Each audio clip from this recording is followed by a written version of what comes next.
BJP पश्चिम बंगाल में परिवर्तन यात्रा के जरिए परिवर्तन होने का दावा कर रही है। बंगाल बीजेपी अध्यक्ष दिलीप घोष ने दावा किया कि हम 200 सीटें जीतकर सरकार बनाएंगे। वहीं कांग्रेस ये कह रही है कि टीएमसी से रिश्ता तोड़ो, कांग्रेस से नाता जोड़ो। पहले खास रिपोर्ट देखिए।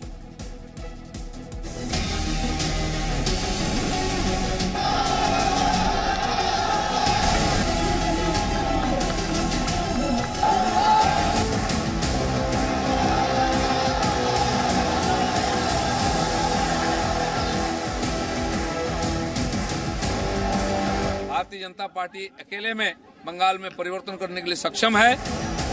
पश्चिम बंगाल में बीजेपी की परिवर्तन यात्रा पश्चिम मिदनापुर के केशपुर में पहुंच गई है। बंगाल की सियासत में परिवर्तन को लेकर बीजेपी ने पूरा दम लगा रखा है। पश्चिम बंगाल बीजेपी अध्यक्ष दिलीप घोष ने हुंकार भरते हुए कहा कि जो राज्य में बीजेपी कार्यकर्ताओं को नुकसान पहुंचाने की कोशिश कर रहे हैं वो सुधर जाएं या फिर प्रतिकार का सामना करें। बीजेपी 200 सीटों के साथ सरकार बनाएगी। भारतीय जनता पार्टी अकेले में बंगाल में परिवर्तन करने के लिए सक्षम है और 200 सीट के साथ सरकार बनाएगी। चाहे सब एक साथ लड़े, अलग लड़े, कोई फर्क नहीं पड़ने वाला है। बीजेपी ने दावा किया कि तृणमूल कांग्रेस ये बात अच्छी तरह जानती है कि वो अकेले बीजेपी को नहीं रोक सकती है, इसलिए वो लेफ्ट और कांग्रेस का साथ चाहती है। टीएमसी पार्टी का आज अंदर की बात है। टीएमसी जान गई अकेले में भारतीय जनता पार्टी को रोक नहीं पाएगा, इसीलिए कांग्रेस सीपीएम को साथ लेना चाहती है। इससे पता चल जाए यहाँ की स्थिति क्या है। कांग्रेस भी बंगाल की राजनीति में अपनी जमीन तलाश रही है। कांग्रेस के नेता अधीर रंजन चौधरी ने ममता बनर्जी पर निशाना साधते हुए कहा कि टीएमसी के अंदर बीजेपी का खौफ पैदा हो गया है, इसलिए टीएमसी से रिश्ता तोड़ो और कांग्रेस से नाता जोड़ो।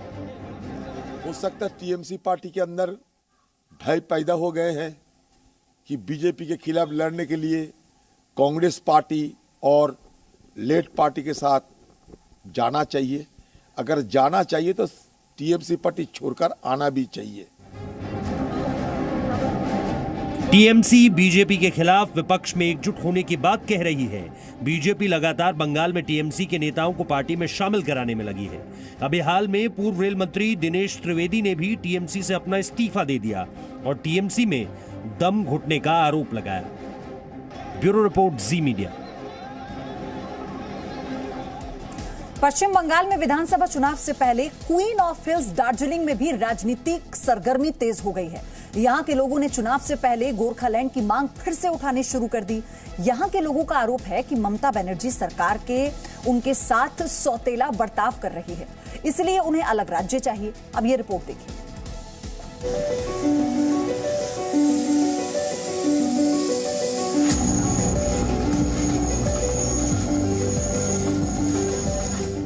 ये है queen of hills Darjeeling.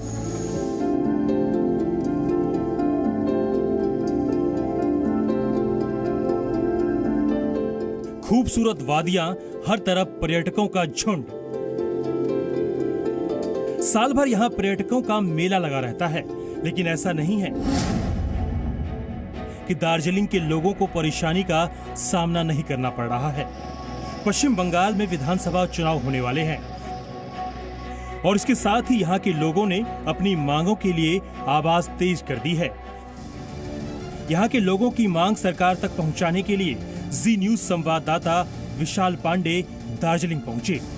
Darjeeling की जनता क्या सोच रही है, क्योंकि यहाँ पर गोरखालैंड एक बहुत बड़ा मुद्दा रहा है। इसके अलावा स्थानीय मुद्दे लोगों के क्या है, ये हम जानेंगे बातचीत करने के लिए। और इसीलिए आप देखिए, सबसे पहले आपको हम तस्वीर दिखा देते हैं चारों तरफ की। अगर आप देखेंगे, खूबसूरत पहाड़ यहाँ पर आपको दिखाई पड़ेंगे।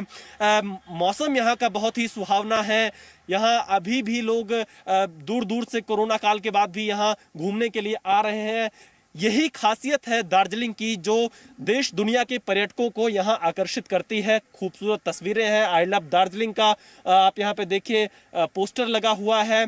तो ये तस्वीरें अपने आप में बहुत कुछ बयां कर। इस बार के विधानसभा चुनाव में दार्जिलिंग के लोगों के लिए सबसे बड़ा मुद्दा है गोरखालैंड। पहाड़ियों की रानी के नाम से मशहूर दार्जिलिंग में विकास के बजाय इस बार गोरखालैंड की मांग का मुद्दा हावी है।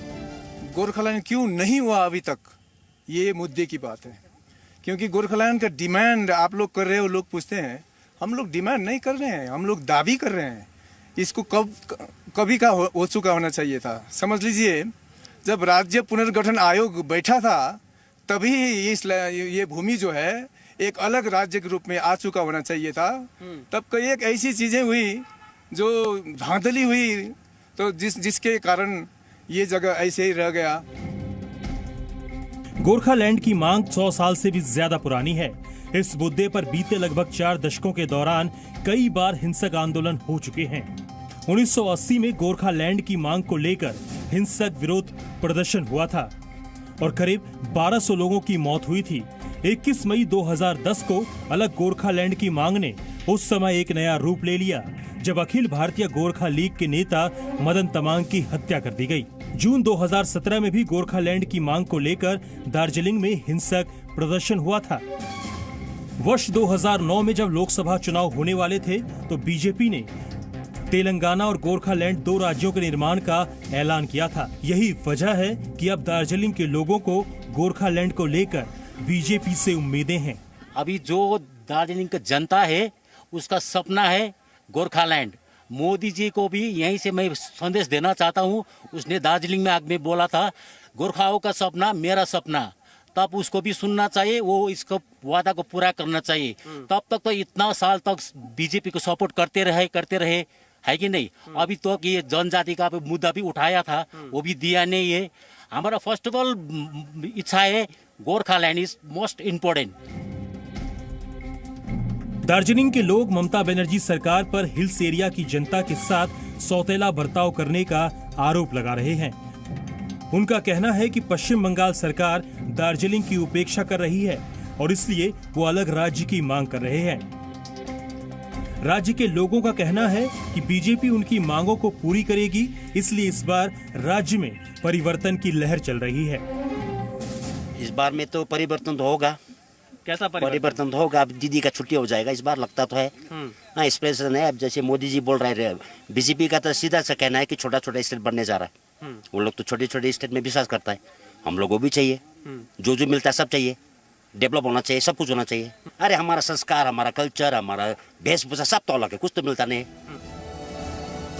दार्जिलिंग में सबसे ताकतवर क्षेत्रीय पार्टी जिसका समर्थन करती है, जीत का सेहरा उसके माथे ही बनता रहता है।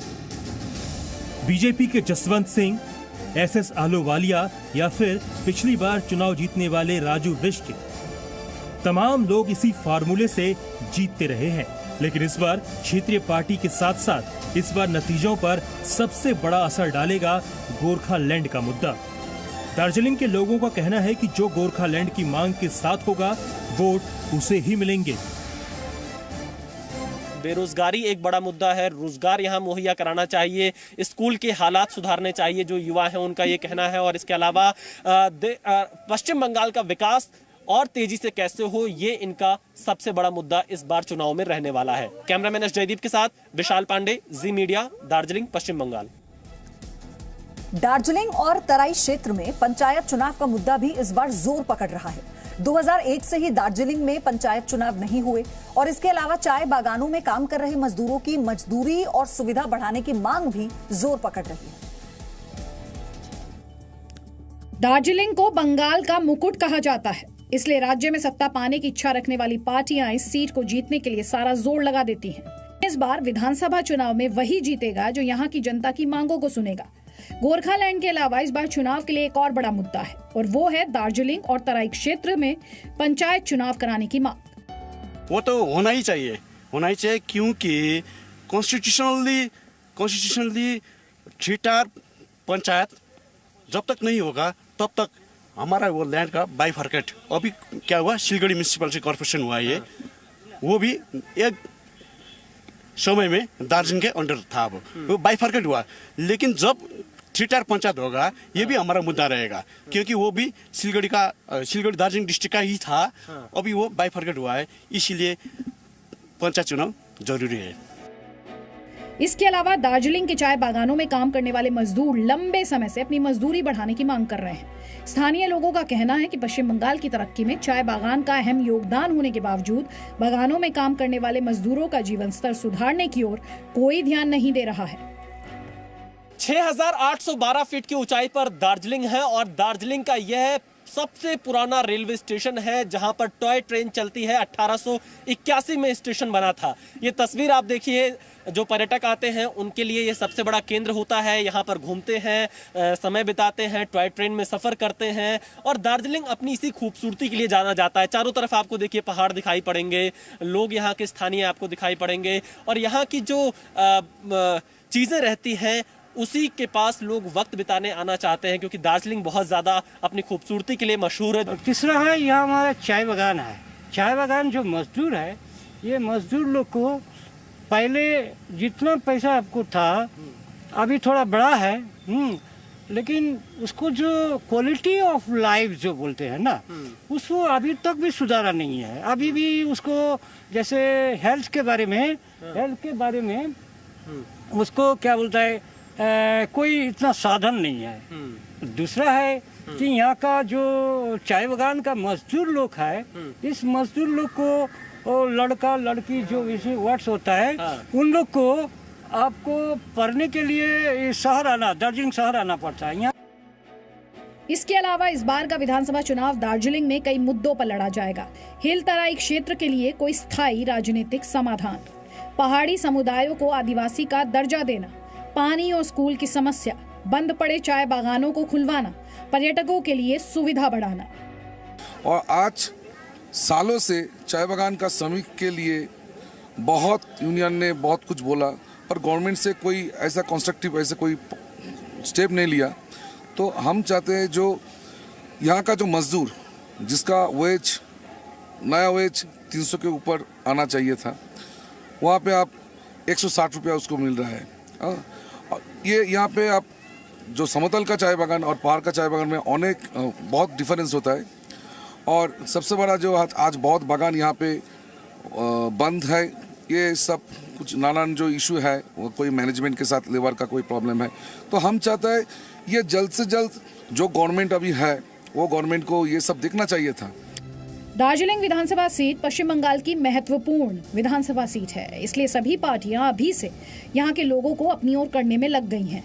हालांकि 2016 में दार्जिलिंग से गोरखा जनमुक्ति मोर्चा ने जीत दर्ज की थी। गोरखा जनमुक्ति मोर्चा से अमर सिंह राय ने टीएमसी के सरदार राय सुब्बा को हराया था। 2016 में दार्जिलिंग में कुल 67% वोट पड़े थे। तो कोई भी सरकार आए, दार्जिलिंग को थोड़ा बहुत डेवलप कर दे। और आप लोग ने देखा होगा कि यहाँ कितना कंजेस्टेड है, रोड भी इतना अच्छा नहीं है। बाहर से जो लोग आते हैं घूमने के लिए, उन लोगों के लिए भी इतना तकलीफ होते है। तो पार्किंग सबसे बड़ा यहाँ इश्यू प्रॉब्लम पार्किंग का है। दार्जिलिंग हिल्स में विधानसभा की 6 सीटें हैं। इनमें से टीएमसी के पास 1 सीट है, जबकि बीजेपी के पास कोई सीट नहीं है। सीपीआईएम के पास 1 और जीजेएम के पास 2, जबकि बाकी सीट पर कांग्रेस का कब्जा है। पानी का समस्या है और रास्ता बहुत कुछ है। मैं कहना चाहती हूँ यहाँ पर अच्छा सा स्कूल बने, बड़ा अच्छा सा हो, यही चाहती हूँ। और ये रास्ता बने, पानी का बहुत दुख है, वो हो चाहे। सबसे प्रॉब्लम पानी का ही है यहाँ। पानी नहीं है, पानी के लिए बहुत दूर दूर जाना पड़ता है ना, बहुत मुश्किल है। लेकिन पिछले विधानसभा चुनाव में हालात कुछ और थे। इस बार गोरखा जनमुक्ति मोर्चा का झुकाव टीएमसी की ओर है। ऐसे में जो दार्जिलिंग के लोगों की मांगों को पूरा करने का वायदा करेगा, उसका ही पलड़ा भारी होगा। दार्जिलिंग से विशाल पांडे के साथ ब्यूरो रिपोर्ट, जी मीडिया। यहां रुक रहे हैं एक छोटे से ब्रेक के लिए। Presenting B News app available on Google Play and App Store. Download it now.